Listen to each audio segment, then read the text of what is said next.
Siyabingelela sinamukele ekhaya lapho sichaza khona amaphupho.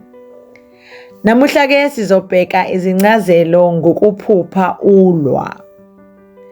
Ukuphupha ulwa kungachaza ukuthi kukhona izitha noma izinkinga empilweni yakho. Kungaba abantu abakuzungezile noma izinto ezingalungile ezenzakala empilweni yakho. Kodwa ke uma uphupha ulwa unqoba, lokhu kungabonisa ukuthi uyakwazi ukuzivikela noma unamandla okunqoba. Ngamafuphi kungabonisa ukunqoba isitha noma isimo. Yebo, izitha noma zingaba khona, kodwa amandla akho, ukuzithemba kwakho kanye nomkhuleko wakho uyakwazi ukunqoba.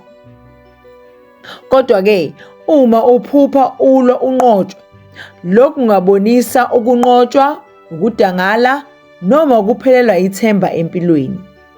Kodwa ke lokhu kuyisixwayiso sokuthi udinga umkhuleko, ukuqina nokuhlakanipha ukuze uthole amandla okunqoba. Siyabonga, nisale kahle.